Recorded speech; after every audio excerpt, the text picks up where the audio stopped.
Hi everyone, it's Jerry. I have a nice game to share with you from the 2025 U.S. Junior Championship that recently concluded. This was played on July 23rd, round 8, the penultimate round. On the white end, Evan Park playing against Andy Woodward. Andy is the 2025 Puzzles World Champion, and he can now add U.S. Junior Champion to his resume. Fantastic achievement for the 15-year-old who is currently sitting at an all-time high FIDE rating, 2567. Okay, opening-wise, what are we staring at here? We have a Najdorf, f4. This duo immediately challenged. Knight f3, e5 secure, no longer opposite the queen. No longer an option to exchange queens. White holds up b5. Knight's now connected. Bishop's eyes masked. No longer sees g4 directly. White uses this detail to his advantage. Plays at this stage in an energetic fashion. g4 on board. So now what? In the game, queen c6 is played, targeting e4. For a second time. Where would the compensation be for white if black picks up the pawn? What can white point to? Well, we would almost certainly see this newly weakened square d5 taken advantage of, a nice promotion for the knight with tempo, black queen demoted. Also, white can point to this half-opened file. Nice activity for this piece. Bishop ready to reinforce. Strong knight on d5. All right, black doesn't care about the pawn. Plays queen c6. Now top in this position is d5. I want to draw some attention to this lively middle game position and test out a few moves. So what's going on in the case of g5 or either capture on d5? Let's get a feel for each. Testing out this one first, what would be the plan? To not budge. To instead play d4 and say, you run away. So, doesn't want to concede control of these light squares just yet. Pawn takes knight, pawn takes knight. Okay. What's happening in the case of knight captures pawn? Exchange knights. And you can collect the pawn on f4. Both sides work with a passed pawn. With such a line, bishop is likely going to be a very strong piece, supporting a passed pawn, also blockading white's passed pawn. All right. And finally, what's happening in the case of pawn captures pawn? Well, the bishop flies out and black works on this now pinned knight and is fine in the case of g5 because there would be knight e4. Knight no longer covers e4 in that position.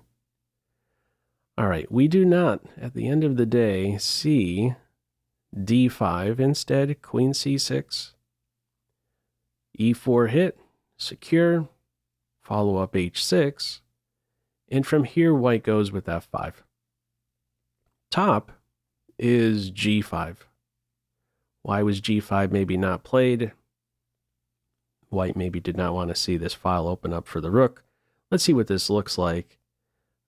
Computer is giving a greater weight, I guess we can say, to kicking the knight from its control over d5.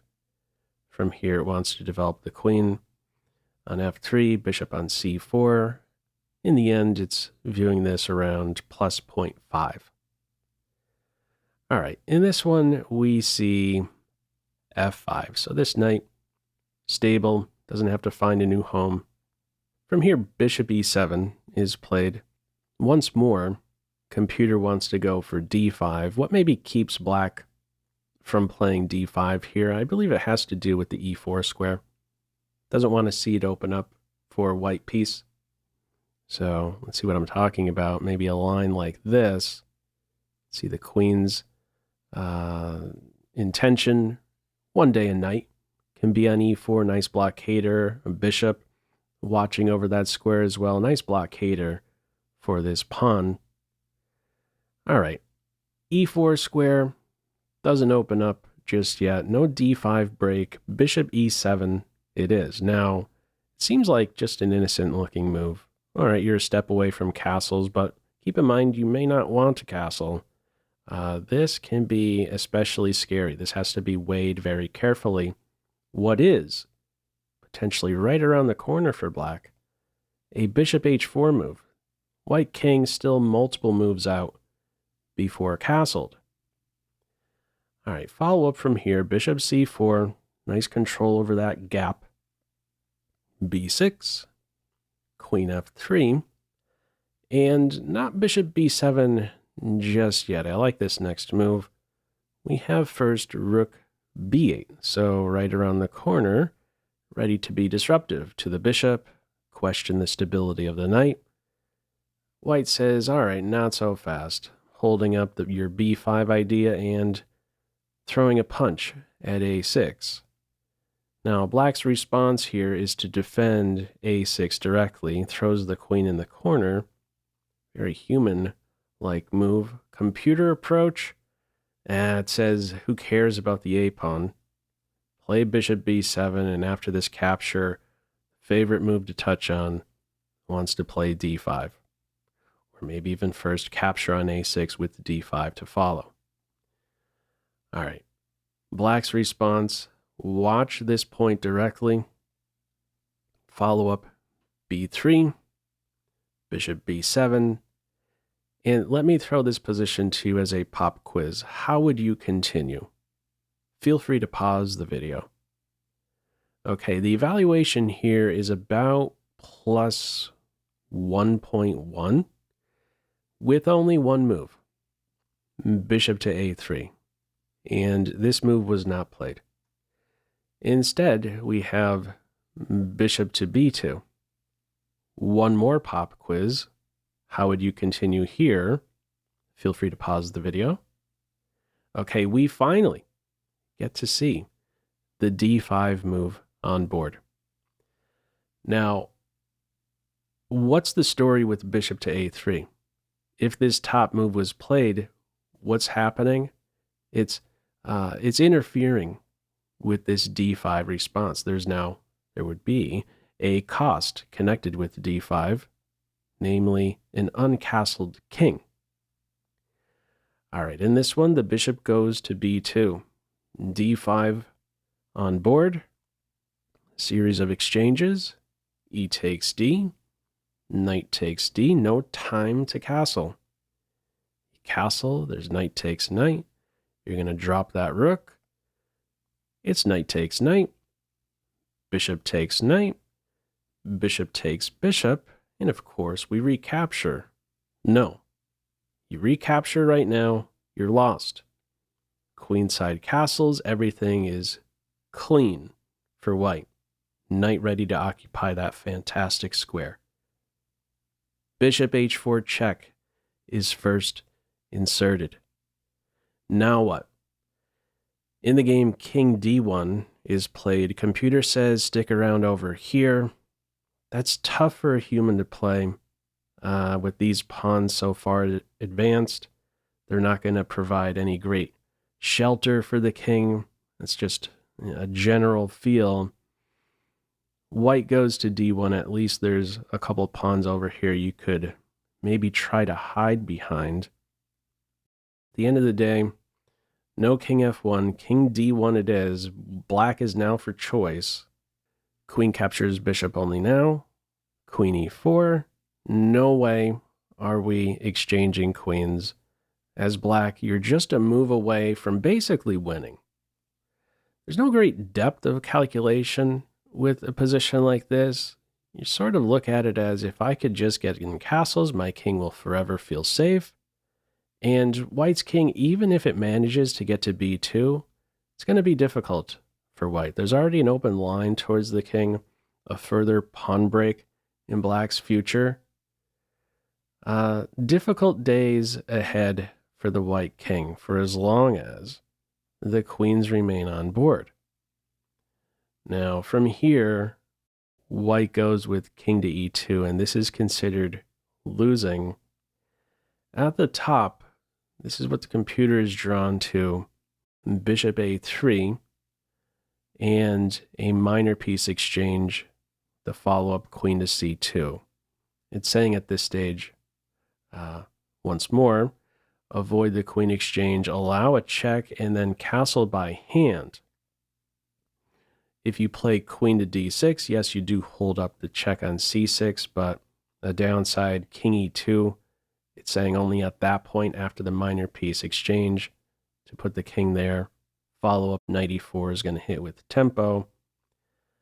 All right, at the end of the day, bishop a3, this top move, not played. Instead, it is king to e2.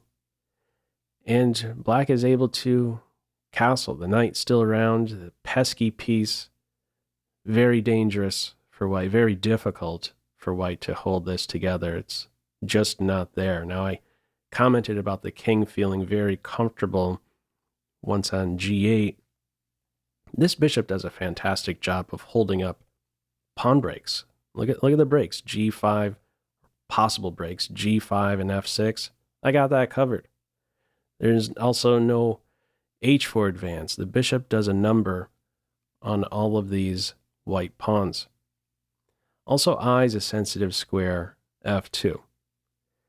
All right, from here, we have knight c4, queen c5, there we go, trying to sneak in. White cuts that out. Rook on f to c8, last piece activated. Rook on h to d1, knight f6, hits the queen. White picks up a pawn. No way are we exchanging queens. Queen c6 it is. And we're just a few moves out from this queen being off the charts active and in a position where she just cannot be tamed.